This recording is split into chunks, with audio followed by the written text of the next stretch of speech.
Hi, everybody. Good afternoon.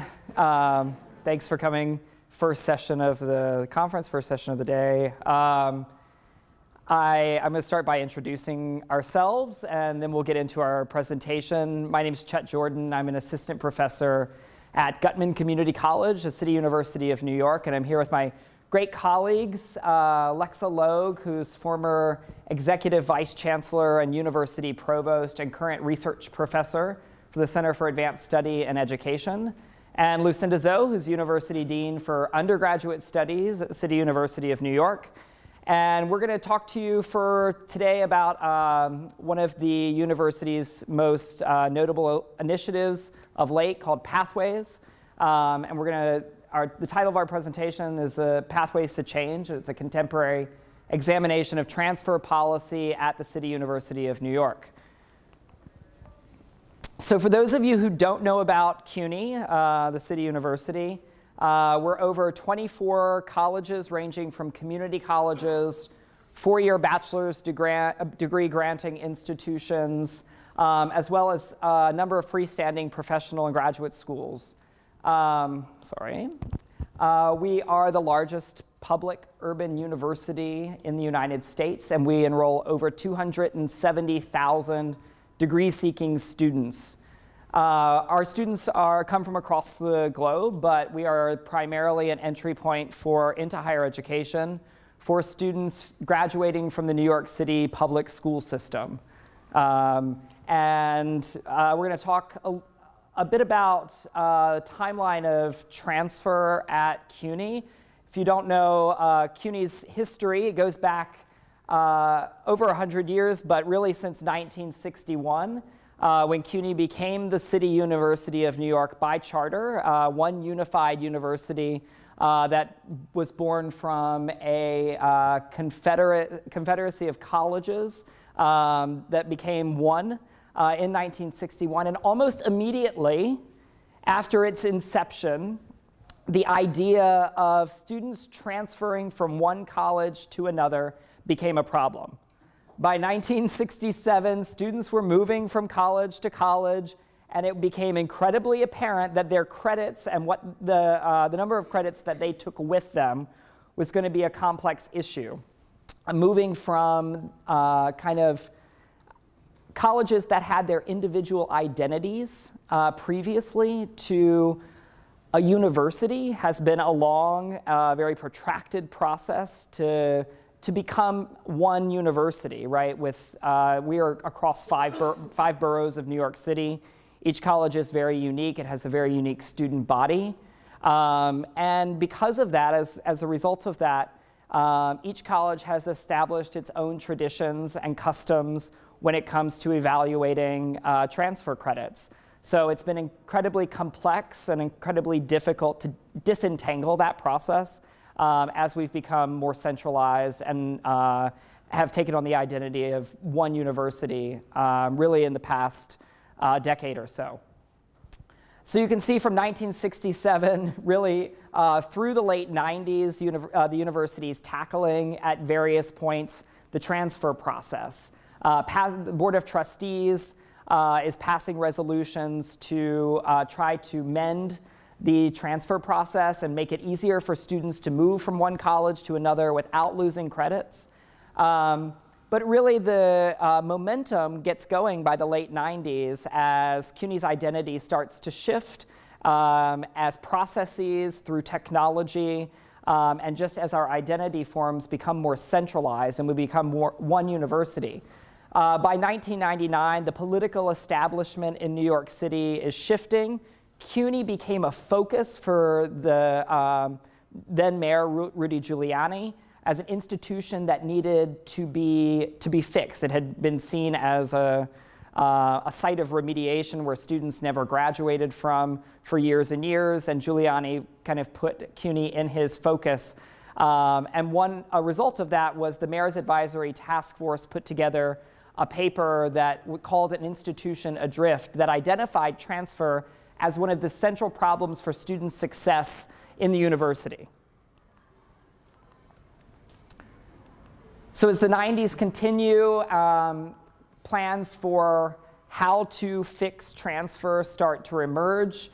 And as CUNY moves into the 21st century, discussions among a newly established central administration begin, where transfer is identified as one of the problems that the university needs to address. The chancellor gives a go-ahead for senior administration, including Vice Chancellor Logue, to begin the process of coming up with a framework that would address the transfer problem at CUNY. By 2011, the Pathways Initiative, which is what we're going to discuss today, starts to take shape, and the Board of Trustees passes the resolution to create, for the first time, a general education framework that would apply to all of the colleges at the university, which would be a milestone in CUNY's history. And in 2013, 2 years later, that policy was implemented.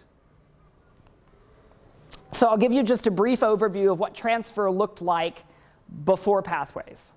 So right here at the top is a math class, basic math class, at one of our campuses, Bronx Community College, where it is given 4 credits for completion for the students.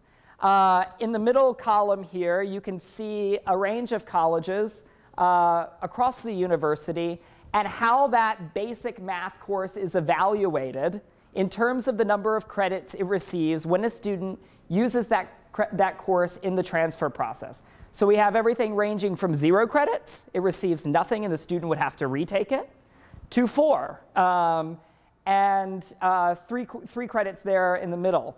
What we can also see is that an equivalent course at a 4-year college, John Jay College in this case, thank you, the equivalent course coming from John Jay would earn the student, for the most part, 3 credits at the same colleges just because it came from a 4-year college rather than a community college. So we can see that the community college students are really losing out, and they have lost out historically in the transfer process. And just to give a broad overview as we get into this conversation about general education at CUNY, you can see just very briefly how CUNY relates in comparison to 26 other public universities in terms of the number of credits required for general education.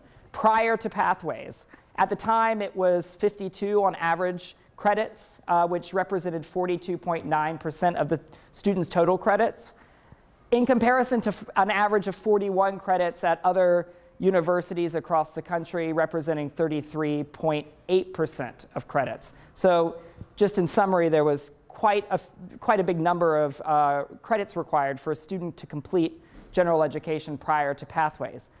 I'm really happy to turn this conversation over to one of the lead architects of Pathways, my colleague, Lexa Logue.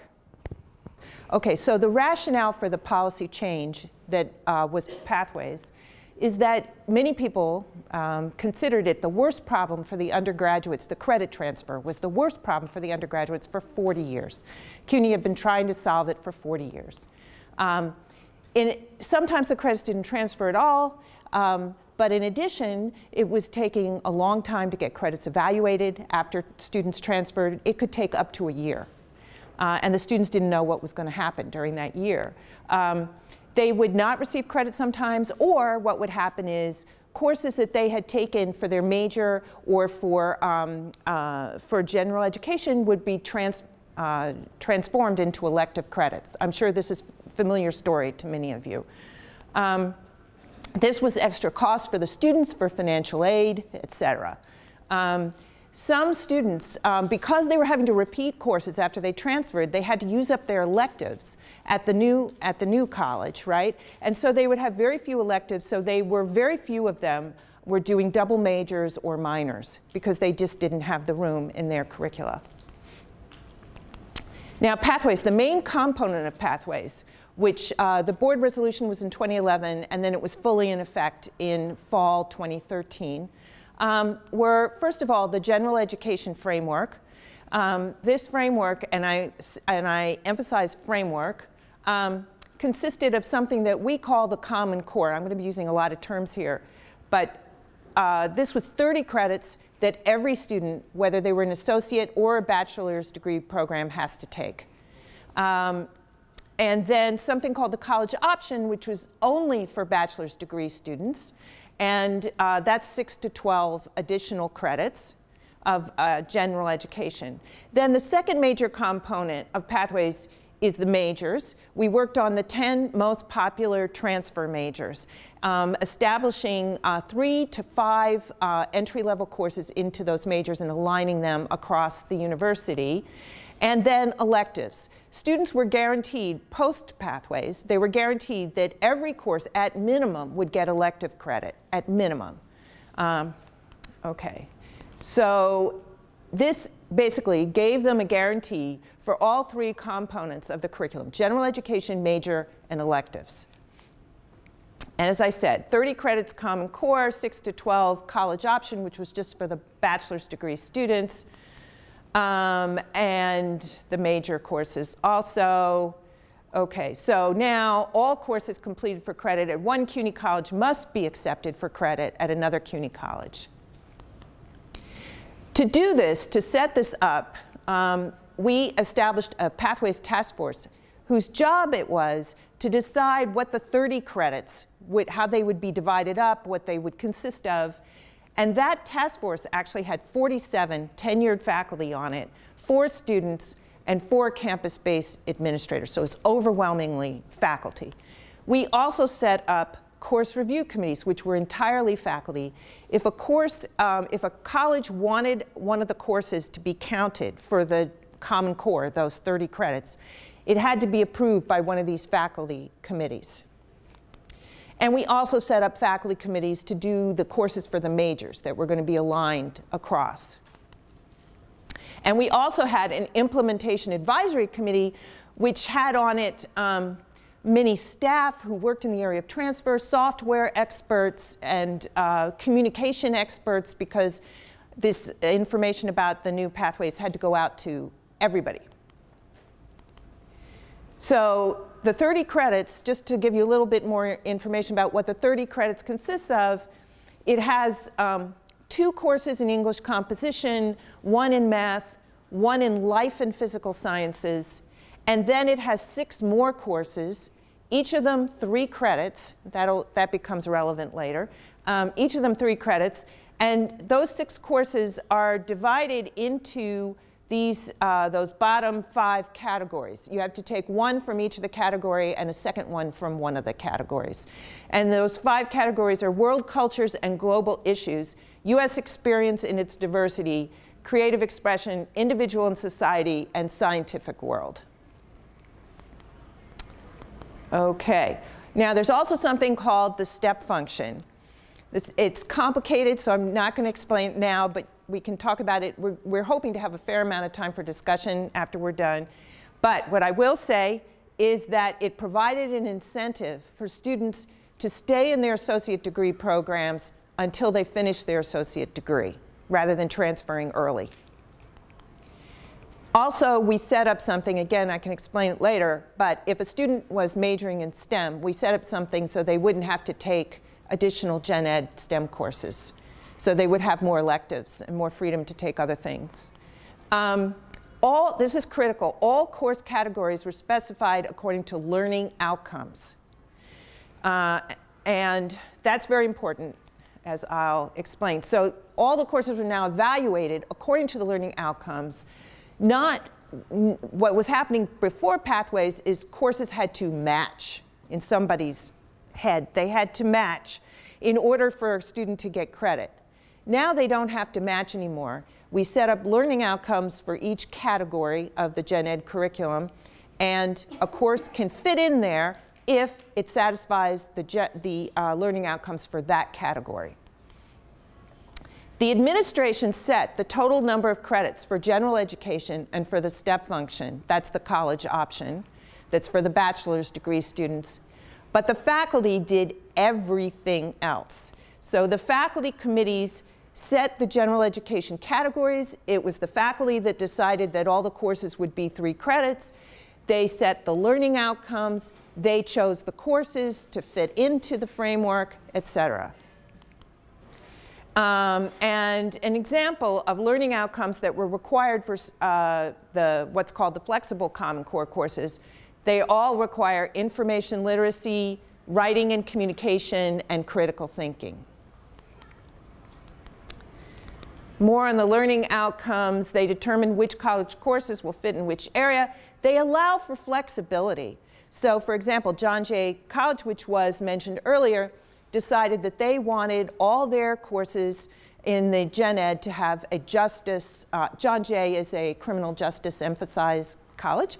They decided they wanted all their gen ed courses to have a justice sort of flavor to them. They could do that as long as they also satisfied the basic learning outcomes that were university-wide. And doing it this way established a common high standard for all the courses. And it shifts the focus from inputs to measurable outcomes of learning with attention to specific skills and knowledge. So this gave the colleges a lot of flexibility, in our opinion. None of the thematic areas in the core, the gen ed, is defined by discipline. Courses from any discipline can fit in to different areas of the gen ed. So for example, remember I mentioned that one category of the gen ed is called US Experience in its Diversity. That category now has courses from the different colleges from literature, history, sociology, political science, etc. Now, I wanted a few minutes to spend on this slide. So up until now, all you've heard is CUNY had a huge problem, CUNY identified the problem, CUNY fixed the problem. It wasn't quite that simple, okay? There was a huge amount of resistance on the part of a significant number of faculty. And again, we don't have time to go into it. However, this book details the controversy and everything that happened. This was published in September by Princeton University Press, and it's called Pathways to Reform, Credits and Conflict at the City University of New York. And it's my first-person account of... Like a thriller.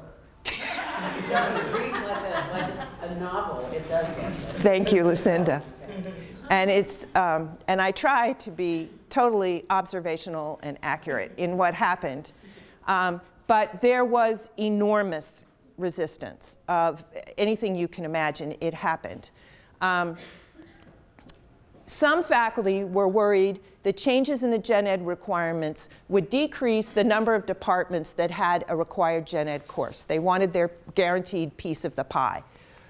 Some faculty felt that students should have large gen ed requirements, I mean really large, like over half the credits for their degree with no choice.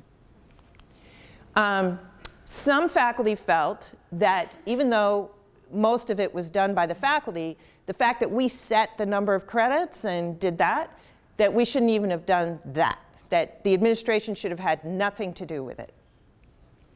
We said, of course, it's been 40 years, you've had to fix this, but we'll discuss that later. Courses, because all the courses were, some courses were decreased to 3 credit hours, some faculty were concerned that that would be insufficient. And it also relates to how the workload is done for faculty, but again, that's a complication I can get into later. They were also, it was true that the requirements of some colleges could not be replicated under pathways. For example, there were 2 colleges that required minors of their students built into their gen ed, and they could not require them anymore. So the University Faculty Senate, the Professional Staff Congress, which is the faculty union at CUNY, and many college departments organized resistance, including and up to several lawsuits and grievances. And anything that you can imagine, it happened over a 3-year period. But it was finally implemented. And I believe that's the end of my section. All right, so I'm going to talk about the, what we know about the outcomes, what happened. So to begin with, I'll say that the resolution included a piece that said pathways had to be evaluated every year for the first 3 years, and then every 3 years afterward, looking at implementation, how it went, how's it going, did we destroy students' education, you know, did we completely water down the curriculum? I mean, there was a lot of issues, as Lexa noted, that came up. So we've completed the 3rd year evaluation. We just finished the 4th year of pathways. Since it started in 2013. So we're looking at really the first data on outcomes. We had a faculty committee that did the 2nd and 3rd year review, and they identified the data points they wanted to see. They wanted to look at GPA a year after transfer. They wanted to look at credit accumulation. They were really concerned about course taking. They were convinced that math and science courses would go down, that foreign language course taking would go down. So these were the data points they identified, and these are the ones we've been tracking. So the first thing we noted, which is really kind of interesting and a bit of a surprise, is that the increase of students transferring with the associate degree increased by 41% from 2012. So that was a dramatic increase. I mean, and Lexa mentioned the step function. The step function that we put in with the college option was that if a student graduated before they transferred, they would only have to take 6 more gen ed credits at the senior college rather than 12. Now, we don't know if that's why we see this increase, but there has been a big increase in the number of students that are transferring with their associate degree, which we think is a really good thing, much more so than we expected. The other thing, and we don't know how to explain this because we just noticed it recently, is that this last category right here, from students coming into CUNY. These were students that had been in CUNY, left, and were transferring in after 3 years, increased by 59% since 2012. So something about pathways or something else that has been going on has brought a lot more students back into CUNY. All right, so, and these are the basic trends you see in transfer. That's just on a chart. But it has been sort of dramatic, those graduating with the associate degree.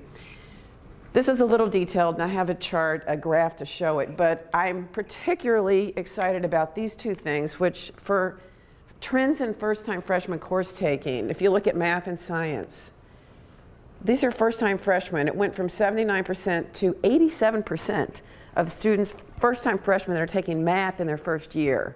And the same thing with natural sciences. It went from 27 to 36% of freshmen taking the natural science course in their first year. And these are 2 things we think definitely goes to degree, progress towards degree and degree completion if you can complete those kinds of courses in your first year. Also, my personal favorite too, foreign language, which this was a major issue with pathways. There's a few people here, remember, there was a lot of talk about we were destroying foreign language. Well, look at that. It actually went up because a lot of the colleges put foreign language into the buckets. They put and made them kind of degree requirements. And there's, you'll see like the chart. So basically, the trends in first-time freshman course taking was pretty steady with a few kind of remarkable increases that we think are really areas that contribute towards student success and progress towards degree. Now these are credits that are transferred within CUNY. So we looked at that from fall 2012, right before Pathways was implemented in 13 to the present. And this last data, we just, oops, I'm sorry. I had the wrong button. It's this gizmo that you gave me. The fall 2016 data, we just got this recently, and we expect that to change because it's still very preliminary. But this is transfers within CUNY of students transferring into a senior college, students transferring into a community college. Because we have a lot of transfers both ways. We have students that transfer from senior colleges to community, from community to community, but this is what these numbers are looking like. So you can see that there's just been a gradual increase in the number of credits that are transferring for credit since Pathways. From almost up to like 2 courses. In community colleges, from an average in the 15 credits up in one semester up to 21 credits, and in the seniors 56 to 61. And we think that number will go up when we get the final preliminary data. So again, the trends are just sort of gradual and all headed in the right direction. Another, again, point that the faculty had identified for us to look at because there was the concern when we had so many 3-hour, 3-credit courses. Yes? Sorry, really quick. When you say senior college, are those students that are completing AA degrees and then going on to the university level? Well, you can, our senior colleges are our baccalaureate granting institutions. So the students from the community colleges can transfer before they get the degree or not. But after pathways. Senior college is CUNY's term for a college that gives a bachelor's. Yeah. Oh. Yeah, yeah. See, I'm sorry, yeah. No, There you go. Okay. Yeah. Thank you. It's our the baccalaureate degree granting institutions. So if you see, you can watch the trend. This is after a year. So these are internal transfers to senior colleges. So the steady as you go GPA after 1 year. Students are doing just fine. You know, a lot of these community college students aren't going to be prepared. They're not going to do well in these courses. Well, they're doing just fine. They're at the senior colleges. They're taking the harder courses. They've made it, and the GPAs are pretty steady. And the credit accumulations after 1 year, their credits after 1 year have continued to gradually go up. So we've gone from 76.8 up to 81. Internal community college, a lot more, they're accumulated a lot more credits, and their GPAs have gone up quite a bit too. So these are just steady as you go kind of trends. And there you see it on a graph.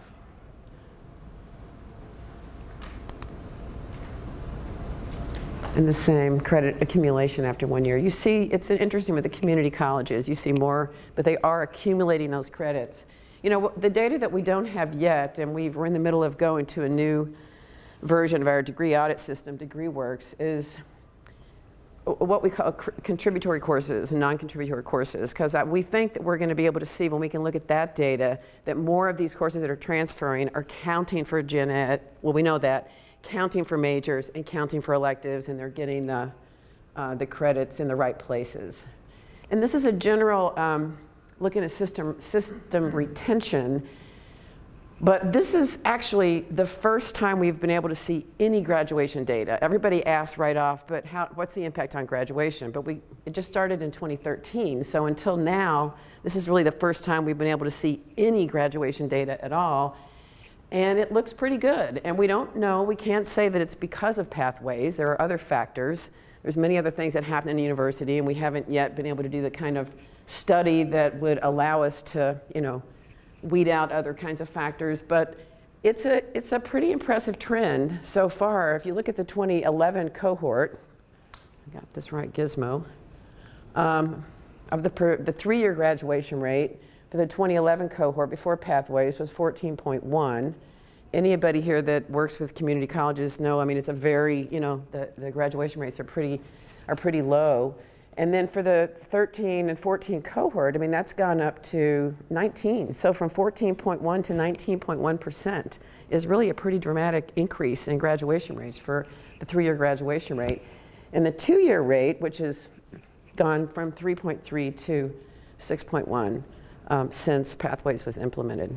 Again, could be a number of factors, but it's a good sign, and we feel pretty good about that. And this is the first data that we're looking at that gives us any sense of how the impact that it's had on graduation. There you go. Implemented. We think we'll be able to see a lot more after 6 years. And we're in our 5th year right now, because typically, you know this, it's the 4-year, 6-year graduation rate. Even with the 2-year community colleges, it's usually like 3 or 4-year graduation rate. But what we can see is that more credits are transferring, students are accumulating credits faster, their GPAs are maintaining, if not going higher. We have, since Pathways, we have over 2,400 courses university-wide that have been approved by Pathways. And as Lexa noted, this is a peer-reviewed process. Every course is vetted by faculty. By this fall 2016, 91% of all undergraduates are enrolled in Pathways courses. By the way, I should mention that students who were already enrolled in a program when Pathways was implemented, like if you'd started before Pathways, you could opt into pathways or you could stick with the gen ed that you had. So there are still some students that were, 1 minute, okay. There are still students that opted, that stuck with their original. But these are all the typical, I just mentioned all these things, that this is what's been accomplished. Increase in students transferring with a degree, increase in graduation rates. And then I would say, if you had to ask, and we'll have a conversation, we've done this so that we can have plenty of time to talk and have a conversation. But these are the, what I think why a lot of this has worked. We created a very flexible framework so that, and it's maintained by faculty, so it's a framework, a structure. Very transparent. I mean, this was why actually we won every lawsuit, we won every appeal, because Lexa was in charge of everything. Everything was on the web. Everything was posted. I mean, it was so unbelievably transparent. There was a forum for input. Faculty could put, students could comment. It was an ongoing process of input on the Pathways website. Every little change was posted. And the key thing is we had the centralized computing system, which means our degree audit system and our student information system, it's all coded. Every Pathways course has got a requirement designation. So transfer credit evaluators, this all happens automatically. The courses just transfer. The system does it. And that's really been key to, I think, this being successful. All right, so that's what we have. And so what we'd like to do is have a conversation. We were imagining that you all would have questions or that you'd want to ask or talk about any, clarify any specific points. So I'll just open it up. Or Lexa or Chet, do you have anything else you want to follow up on? Yeah. So how do you compensate for STEM, high math science majors versus the liberal arts? Right. Okay, so I can explain how, should I explain how that STEM works? Variant, yeah. Okay, so first of all, the committee, the task force that I mentioned, the task force for all those categories in the gen ed, they set up general learning outcomes. And those learning outcomes are pretty general. So for the quantitative category, there are things like the student has to be able to express numbers in words, the student has to be able to reason, it has to be able to do visual representations of numbers. There are things that would apply to virtually any decent math course. And then what the colleges did was they sent in the math courses they wanted to count for gen ed. And the faculty committee looked at those courses and said they do or do not satisfy those learning outcomes. So a given college might have 20 math courses that had qualified for that category. And a student would take whichever one was appropriate for that student.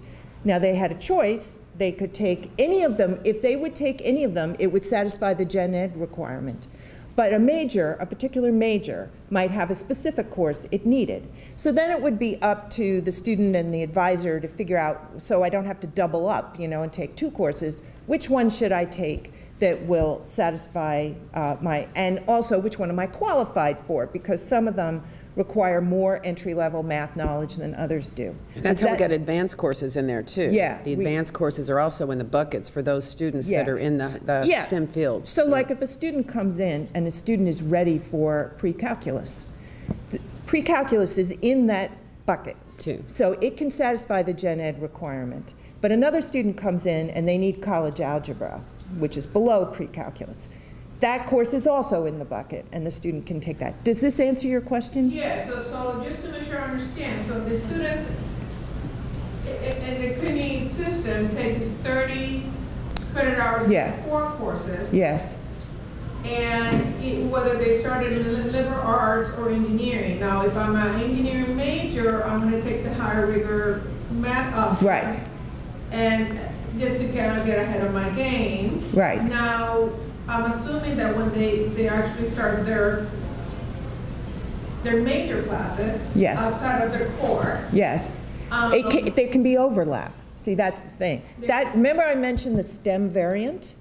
Okay. So what that is there are certain courses that are STEM courses that are required for majors.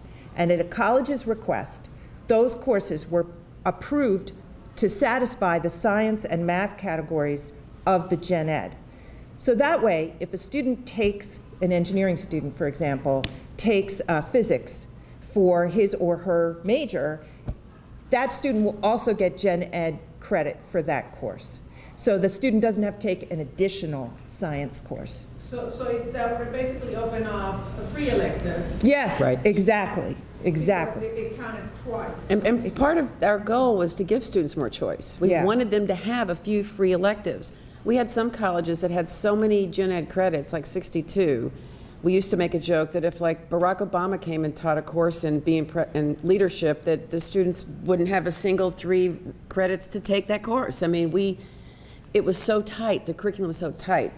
So by limiting the overall to 42 credits, it really freed up for students to experiment, to try different things, and then so I think it's you can imagine. You can imagine a student transfers into one of those bachelor's degree colleges, right?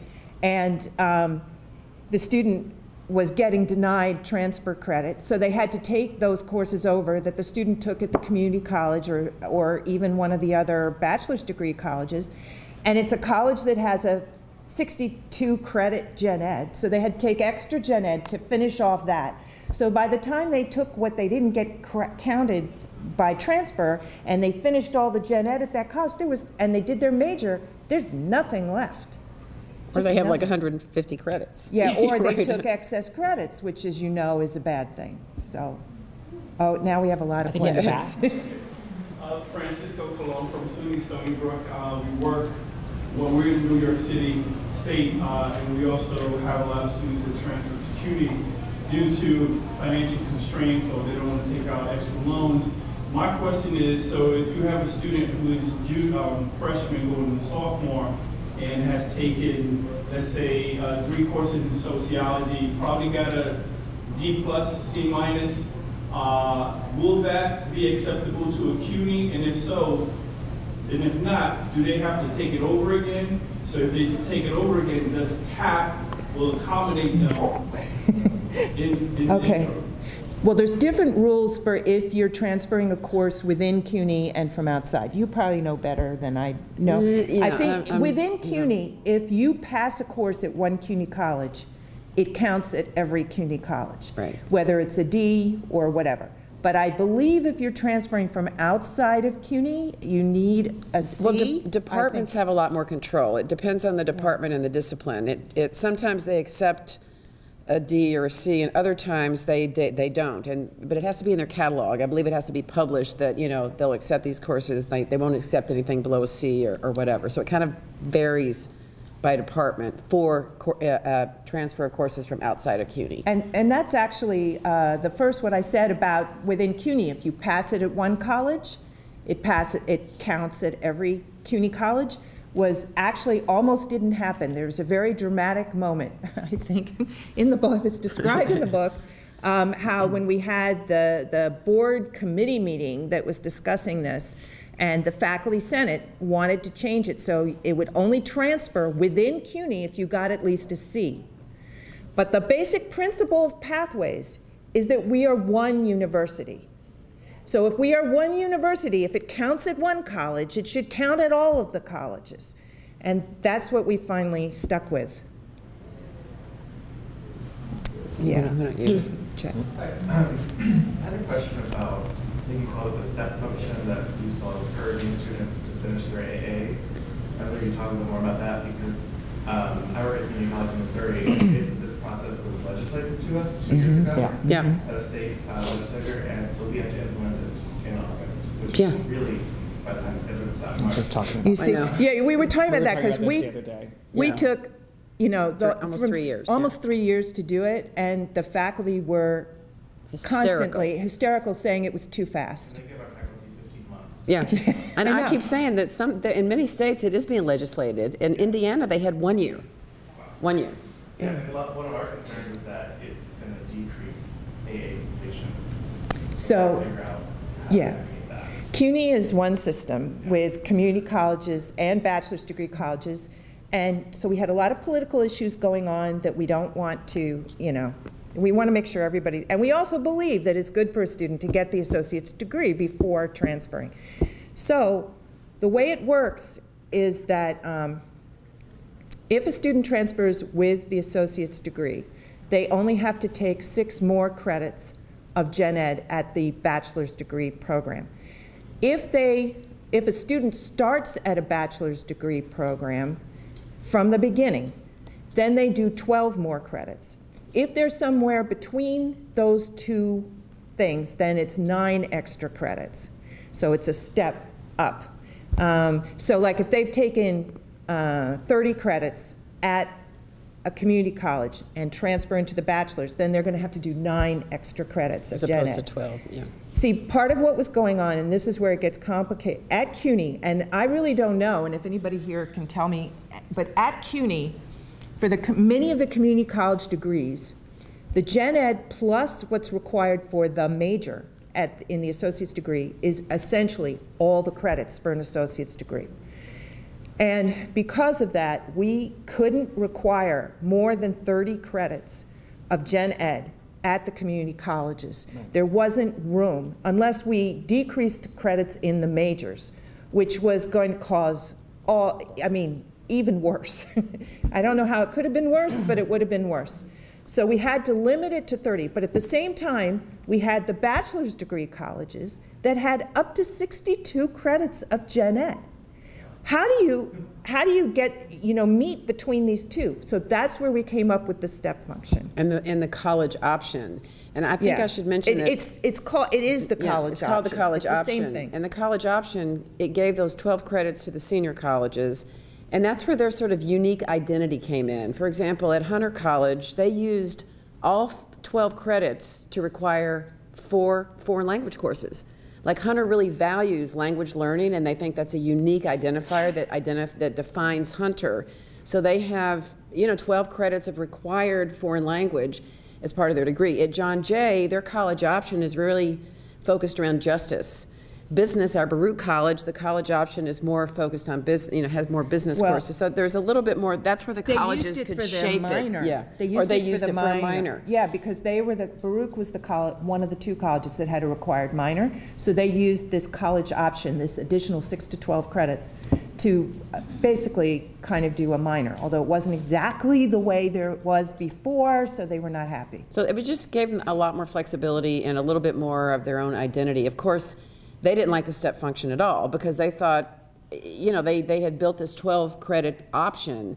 And so if a community college student comes in and only has to take 6 credits, then they're not happy. Yeah, they're not happy about that. But we're actually right now, some of the data that we're looking at how the college option is working, like how many courses are transferring in from college option, how many, native students, the native students that start at the senior college, they have they get the full treatment, the full 12 credits of whatever unique thing. And in some of the schools, colleges, we have different schools. Like you have the School of Social Work or the School of Nursing or Engineering. And we even allowed them to have their own college options. So like City College, there's an engineering college option, there's an architecture, they have, so there was a lot of flexibility there for the colleges. It was held to code. I'll just add to that as well in terms of what you were saying about the community colleges, is that the incentive to finish the degree at CUNY is also, there were a number of other initiatives going on at the time as Pathways was being implemented that have also been implemented that are designed to increase the community college graduation rate, streamlining programs, streamlining majors, ensuring students that have access to co-requisite courses rather than 0 credit remedial courses, right? These are part of a restructuring of the university as a whole. Right, a guided pathways model, right? And but in conjunction with the Pathways Initiative, we can probably really understand that the initiatives that were going on at the time that have been implemented, some of the data Lucinda was talking about, is reflective of the enormous changes that were going on at the university, where Pathways was central to that. The guided pathways model at the community college doesn't work without Pathways. It just doesn't. Yeah, and we're using 2 different pathways here, right. So don't get confused. Unfortunately, the word we picked for the transfer initiative ended up being the Community College Research Center's word for what they are doing. So, but I should say that basically an underlying principle of everything we were doing was Colleges, you can do whatever you want as long as a transfer student doesn't get hurt when that student transfers. Any option you want, fine. But a student who transfers should not be suffering from anything more than a student who started at that college. And our guiding principle is to do what's in the best interest of the student. Yeah. I mean, when there's if we can't figure out something, it's always just what is in the best interest of the student, and that's the basic guidelines. Yeah. I'm from a small liberal arts college, public college in Alabama, University of Montebello. We are in conversation with one of our feeder community colleges about creating a pathways for 2 specific degrees that are associates of applied sciences. Okay. So do you guys have any of those that kind of work between? And one of the specific questions I have is we're running into a class that's a 100 level at the community college, but it translates similarly to a 400 level at our university, and trying to figure out how we can do this. And we have a brand new provost, so we're running into this kind of problem, and it's created a roadblock for us to create this pathway. Okay, so the reason we did things the way we did it is that up until then, people have been trying to do articulation agreements, which is like what you're talking about. CUNY has literally hundreds of degrees and 19 undergraduate colleges. Now, you do the math. That's an enormous number of articulation agreements. And I'm sure many people here realize that it takes years to negotiate these things, and then one little thing changes and it's all messed up and you have to start all over again. Or one thing changes and nobody told the other college. You get a new dean. You get a new dean. You get a new provost. And one thing changes like at what agreement? Yeah. At the sending college or the receiving college, right? And so we wanted a more comprehensive situation. Now, the AAS degrees, CUNY has lots of them, and they have fewer liberal arts courses, but they have some. So what we did for those was we said, we're not going to require the whole 30 credit Common Core, but any liberal arts course that an AAS student takes has to come from the Pathways Gen Ed approved courses. So that if a student later decides, and many at CUNY do, that they want a bachelor's degree at CUNY, they already have some of the Gen Ed done. Yeah. Hi, so I'm trying to figure out, my work is in orientation, and so I'm trying to figure out what you all put in place to communicate these options to students, and also to train up advisors to be able to knowledgeably help students navigate all of these options. Yeah, so Lucinda knows one of the more things, when I first started working at Central, when Alexa brought me in, the first thing she assigned me to do with Pathways was to work on a student appeals process and a student bill of rights. So we created, and we worked with student government and different student associations, and this is all on our website. We created a sort of a student bill of rights and an appeals process, and then we worked really hard to disseminate that information through all the student organizations on the one hand. On the other hand, I convene the CUNY Advisement Council. So I meet, like, on a regular basis with all the directors of advisement across CUNY, and they were very, very involved in all of the Pathways implementation because they had to advise students, and we had the issue right from the beginning of opt-in. So which students of their current students were going to opt into Pathways? We actually had to create an opt-in function. So the advisors were kind of tasked with helping to disseminate that and collecting that information. It was done better on some colleges than others. John Jay was spectacular, as I recall. The advisement team got really involved, and they had like 80% of opt-in, I think, there.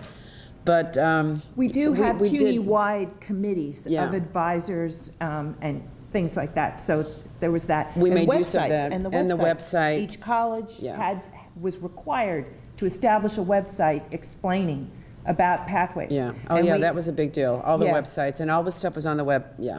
Well, and originally it wasn't. Some colleges were missing some things, and so we had to keep asking them. And we had over and over videos, and we had all kinds of, Yeah, we just we had made we had a videos. big marketing thing.